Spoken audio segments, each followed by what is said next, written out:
హైదరాబాద్ శివార్లలో నానాటికి real estate రంగం కుదేలవుతుంది అంటూ కొంతమంది చెప్తూ ఉంటే, మరికొంతమంది మాత్రం రోజు రోజుకి హైదరాబాద్ పరిసర ప్రాంతాల్లో రియల్ ఎస్టేట్ రంగం పుంజుకుంటుంది అని చెప్తూ ఉన్నారు. దాంట్లో భాగంగానే రీసెంట్గా అంటే జనవరిలో జరిగినటువంటి రిజిస్ట్రేషన్ల కన్నా ఫిబ్రవరిలో ఎక్కువ రిజిస్ట్రేషన్లు జరిగాయి అనేటువంటి వార్తలు అయితే వస్తున్నాయి. అదీ కాక పుప్పాలగూడలోనే ఒకే ఒక్క ఫ్లాట్ 9 కోట్లకు పైగా అమ్ముడైనటువంటి నేపథ్యంలో అసలు రియల్ ఎస్టేట్ రంగం ఇప్పుడు హైదరాబాద్ శివారు ప్రాంతాల్లో ఎలా ఉంది అనేది పూర్తి స్థాయిలో మనం విశ్లేషణ చేసుకుందాం. ప్రస్తుతం మనతో పాటున్నారు రియల్ ఎస్టేట్ రంగంలో 30 సంవత్సరాలకు పైగా సుదీర్ఘమైనటువంటి అనుభవం కలిగినటువంటి ప్రముఖ real estate expert Nandi Rameshwar Rao గారు. వారితో మాట్లాడదాం. రామేశ్వరరావు గారు నమస్తే అండి. నమస్తే సార్, హైదరాబాద్ శివారు ప్రాంతాల్లో నానాటికి రియల్ ఎస్టేట్ రంగం కుదేలవుతుంది అంటూ కొంతమంది చెప్తూ ఉంటే, మరికొంతమంది మాత్రం దానికి భిన్నంగా హైదరాబాద్ పరిసర ప్రాంతాల్లో రియల్ ఎస్టేట్ రంగం రోజు రోజుకి పుంజుకుంటుంది. అందులో భాగంగానే జనవరిలో జరిగినటువంటి రిజిస్ట్రేషన్ల కంటే ఫిబ్రవరిలో రిజిస్ట్రేషన్ల సంఖ్య పెరిగింది. అలాగే పుప్పాలగూడలో ఒకే ఒక ఫ్లాట్ 9 కోట్లకు పైగా అమ్ముడైంది అనేటువంటి వార్తలు వస్తున్న నేపథ్యంలో అసలు హైదరాబాద్ పరిసర ప్రాంతాలలో ఇప్పుడు రియల్ ఎస్టేట్ రంగం పరిస్థితి ఏంటి అంటే ఏం చెప్తారు? ఇది $1 మిలియన్ క్వశ్చన్. ఎందుకంటే మీడియా ఛానల్స్ సగం అటు మాట్లాడతారు, సగం ఇటు మాట్లాడతారు. ఎందుకు మాట్లాడతారు? మన రీజన్స్ వద్దు మాట్లాడతారు. కొంతమంది ఫర్గా ఉంటారు, కొంతమంది ఎగ్నెస్ట్గా ఉంటారు. వాస్తవాలు చూడాలి. వాస్తవాలు ఎలా తెలుస్తాయి? మీరు చెప్తానో ఇంకో మీడియా చెప్తా కాదు కదా. సబ్ రిజిస్టర్ ఆఫీస్లో ఎన్ని రిజిస్ట్రేషన్ జరుగుతున్నాయి, అది ఇంపార్టెంట్. దాని మీద మనం లెక్క కడతాం. ఇప్పుడు గవర్నమెంట్ అయినా, మీరైనా, నేనైనా, ప్రైవేట్, ఇప్పుడు కొన్ని రీసెర్చ్ కంపెనీలు, నైట్ ఫ్రాంక్ అని, జేఎల్ఎల్ అని, వాళ్ళు ఒక బేస్ తీసుకునేది. బట్ ఇండివిజువల్గా గో అండ్ చెక్ ద. ఇప్పుడు ఏదైనా రిజిస్ట్రేషన్ అవ్వచ్చు కదా, ఇసుకేస్తే జనం రావట్లే, జనం ఉన్న ఎలా ఉన్నంటే ఇసుకేస్తే రావట్లే. తగ్గిన మాట వాస్తవం. బట్ ఇందులో 2 పాయింట్లు ఉంటాయి. అంటే తగ్గినాయని మీరే చెప్తున్నారు, మళ్ళీ రిజిస్ట్రేషన్ చేసుకునే దగ్గర ఇసుకేస్తే అదే చెప్తున్నారు, వాళ్ళంత జనం ఉన్నారని మీరే చెప్తున్నారు. ఎలా తగ్గిందంటే డమాల్ అవ్వడం వేరు, తగ్గుముఖం పట్టడం వేరు ఒకటి. అయితే అది ఎంతవరకు లాస్ట్ ఇయర్ కొద్ది తగ్గుముఖం పట్టింది. రేవంత్ రెడ్డి సీఎం అయిన తర్వాత, ఆయన సీఎం పదవి చేపట్టిన తర్వాత ఒక 8-9 నెలలు అనేది కొద్దిగా మందగించింది. ఓకే, డెఫినెట్గా డమాల్ అవ్వలేదు. మళ్ళీ చెప్తున్నా, స్లో డౌన్ అయింది. స్లో డౌన్ అనేది వేరు, డమాల్ అనేది వేరు. తగ్గింది. అది అంటే భారీగా కుదేలు అవడం వేరు, తగ్గుముఖం చిన్నగా అవడం వేరు అంటారా? తగ్గింది. కొద్ది మార్కెట్ ట్రెండ్ తగ్గింది. ఎందుకంటే కొద్ది కన్ఫ్యూజన్లో ఉన్నారు. కొత్త గవర్నమెంట్ ఎక్కడ ఫోకస్ చేస్తారు, ఏ ఏరియా ఫోకస్ అనేది కొద్ది కన్ఫ్యూజన్లో అయితే ఉన్నారు. కానీ నవంబర్ 2nd, 3rd వీక్ నుండి బాగా పుంజుకోవడం స్టార్ట్ అయింది. అన్ని 100% పుంజుకుంది అని చెప్పను, పుంజుకోవడం స్టార్ట్ అయింది. రిజిస్ట్రేషన్ అవుతున్నాయి, సైట్ విజిట్లు అవుతున్నాయి, ఎంక్వైరీస్ వస్తున్నాయి, లీడ్స్ వస్తున్నాయి. దానికి ఉదాహరణ జనవరి 2024, జనవరి 2025లో చూసుకుంటే 5,400, జనవరి 25లో 5,444 రిజిస్ట్రేషన్లు అయినాయి. జనవరి 24లో 10 తక్కువైనాయి, 10 ఎక్కువైనాయి, 5,454. ఇది 444, ఇది 454. అంటే ఒక 10 రిజిస్ట్రేషన్. కానీ వాల్యూ వైజ్ పెరిగింది. జనవరిలో నెంబర్ ఆఫ్ రిజిస్ట్రేషన్ 10 తగ్గినా వాల్యూ వైజ్ పెరిగింది. ఎందుకంటే ట్రెండ్ ఎట్లా ఉందంటే 50 లక్షల లోపు తగ్గుతుంది, 50 లక్షల కోటి పైన ఉన్న లగ్జరీ సెగ్మెంట్ మొగ్గు చూపిస్తున్నారు ప్రజలు, కొనుక్కునే వాళ్ళు ఎవరైతే ఇన్వెస్టర్స్ ఉన్నారో. సో అది ఒక పాయింట్. తర్వాత రెండోది, కొత్త గవర్నమెంట్ వచ్చినప్పుడు కొత్త పాలసీలు తినడం టైం పడుతుంది. అర్థం చేసుకోవాలి, గవర్నమెంట్ అర్థం చేసుకోవాలి, డిపార్ట్మెంట్ సెట్ చేసుకోవాలి, పాలసీస్ మారుతున్నారు, ప్రణాళికలు చేస్తున్నారు. మొత్తం తెలంగాణ స్టేట్ ప్లాన్ చేయమని చెప్పారు సీఎం గారు. సో దానివల్ల ఏమవుతుందంటే కొద్దిగా సెట్ చేయడానికి టీథింగ్ ప్రాబ్లమ్స్ అంటారు. కొత్తగా పాత గవర్నమెంట్ ఏం చేసింది, కొత్త గవర్నమెంట్ ఏం చేయాలి.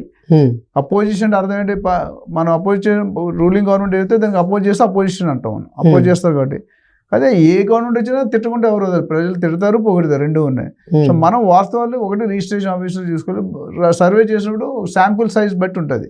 కొంతమంది 50, ఇప్పుడు ఎలక్షన్లో శాంపుల్ ఆడిట్ పోల్ ఇస్తారు కదా, ఎగ్జిట్ పోల్ ఇచ్చాడు, 100 మంది తీసుకొచ్చి 200, 500 శాంపిల్ తీసుకు అందరినీ కలవరు, 500 కలిసి వాళ్ళ మీద రికార్డు తీసుకుంటారు.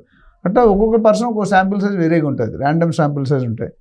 సో అది చూసుకుంటే అభిప్రాయాలు తీసుకొని దాన్ని టేబులేట్ చేస్తారు. టేబులేట్ చేసి ఈ పార్టీకి ఇంత, ఈ పార్టీకి ఇంత, ఇక్కడ కూడా ఈ రెసిడెన్షియల్ ఇంత, కమర్షియల్ ఇంత. లాస్ట్ 1-2 ఇయర్స్ చూసుకుంటే లగ్జరీ సెగ్మెంట్ కొద్దిగా పెరుగుతుంది, 20-23% per annum. 50 లక్షలు అనేది కొద్దిగా తగ్గింది. ట్రెండ్. ఎందుకంటే people want luxury, they are ready to pay. Service కావాలి, ఫెసిలిటీస్ కావాలి, ఎమ్యూనిటీస్ కావాలి, swimming pool, club house, jogging track etcetera అన్నీ. సో అది చూస్తున్నారు. సో ఈ ఇయర్లో వచ్చేసరికి ఇప్పుడు నవంబర్ నుండి డిసెంబర్, జనవరి బాగా జరిగింది, ఫిబ్రవరి కూడా ఇంకా మంచిగా జరుగుతుంది. అంటే డిసెంబర్ టు జనవరి టు ఫిబ్రవరి చూసుకుంటే కొద్దిగా గ్రోత్ ఉంది. వాల్యూ అయితే 100% ఎక్కువనే ఉంది. బట్ నెంబర్ ఆఫ్ రిజిస్ట్రేషన్ 10 అనేది ఇటువంటి పెద్ద ఫరక్ పడదు. ఓవరాల్గా మన రెవెన్యూ చూసుకుంటారు. గవర్నమెంట్కి ఏమొస్తుంది రెవెన్యూ, ఎంత వస్తుంది? స్టాంప్ డ్యూటీ 2,000 కోట్లు చేస్తే ఎంత డ్యూటీ? 7.6% స్టాంప్ డ్యూటీ వస్తుంది. అట్లా అది అయిన తర్వాత కొన్ని తర్వాత కన్స్ట్రక్షన్ పర్మిషన్ అది వేరే వస్తుంది. గవర్నమెంట్కి రకరకాల, ఒక ఎకరం జాగాలో రకరకాల ఇన్కమ్ వస్తుంది. ఇప్పుడు ఎల్ఆర్ఎస్ చేస్తే ఒక రకమైన ఇన్కమ్. స్టాంప్ రేట్లు పెంచుతూ ఉన్నారు. భూమి రేట్, బేస్ వాల్యూస్, రిజిస్ట్రేషన్ దానికి 15-20 కోట్లు అదనంగా వస్తాయి. సో ఓవరాల్గా సినారియో చూసుకుంటే మార్కెట్ డల్ అవ్వలేదు. నాకున్న పర్సనల్ ఒపీనియన్ బట్టి తగ్గింది. ఆ తగ్గుముఖం కూడా పెరగడం స్టార్ట్ అయింది. పాత స్వింగ్ రావడానికి మేబీ జూలై, ఆగస్ట్, దసరా కల్లా మంచి స్థాయిలో ఉంటుంది రియల్ ఎస్టేట్ అనేది నా అభిప్రాయం. ఓకే, అంటే 2025 జనవరిలో పరిస్థితి చూసుకున్నట్లయితే కొంచెం మెరుగైనట్టుగా మనకి మార్కెట్ వాల్యూ అవుతూ ఉంది. చెప్తాను. అలాగే డిసెంబర్లో పరిస్థితి ఎలా ఉంది, జనవరిలో ఎలా ఉంది, జనవరితో పోలిస్తే ఇప్పుడు ఫిబ్రవరిలో ఎలా ఉంది? ఫిబ్రవరిలో కొద్దిగా కంపారిటివ్లీ బెటర్ అనిపిస్తుంది. కొద్దిగా ఎక్కువనే అవుతాయి. జనవరిలో అయిన దాని మీద కొద్దిగా ఎక్కువ అవుతాయి. ఎందుకంటే the trend started. Ray of confidence ఏదైతే డౌన్ ఉందో, కస్టమర్ మొరైల్, ఇన్వెస్టర్ మొరైల్ ఏదైతే ఉందో అది డౌన్ అయింది. ఇప్పుడు కొద్దిగా పికప్ అవుతుంది. పర్లేదు, ఇంక మనం ఇన్వెస్ట్ చేయొచ్చు. ఎవరైతే ఇంకా కొంతమంది వెయిట్ అండ్ వాచ్లో ఉన్నారు, ఇన్వెస్ట్మెంట్ చేయాలా వద్దా, ఇంకా తగ్గుతాయి అనేది, నాకు తెలిసి రేట్లు తగ్గడం అనేది లాస్ట్ 1 yearలో రేట్లు పెరగలేదు. మరి పెరగకపోతే పుప్పాలగూడలో ఒక ఫ్లాట్ 9 కోట్ల రూపాయలకు పైగా ఎలా అమ్ముడైందంటారు? నేను అనేది లాస్ట్ ఇయర్ ఉన్న ప్రైస్లు పెరగలేదు, తగ్గిందని ఎక్కడే చెప్పలేదు. ఇప్పుడు మన డిసెంబర్ నుండి స్టార్ట్ అయింది, అంటే పీక్ సీజన్ స్టార్ట్ అవుతుంది. సో దానివల్ల వాల్యూ బట్టి ఇప్పుడు పుప్పాలు కూడా మంచి హైలైట్ ఏరియా. అక్కడ 9 కూడా 3,000 అడుగులు, 3,000 స్క్వేర్ ఫీట్. సో రఫ్గా 30,000 పడింది రఫ్గా మీరు చూసుకుంటే పర్ అడుగు. సో అక్కడ డిమాండ్ ఉంది కాబట్టి ఇప్పుడు అట్లనే జూబ్లీహిల్స్ ఒకటి 5.5 కోట్లు అవుతుంది ఒక ఫ్లాట్. అట్లా షేక్పేట 6 కోట్లకి వెళ్ళింది.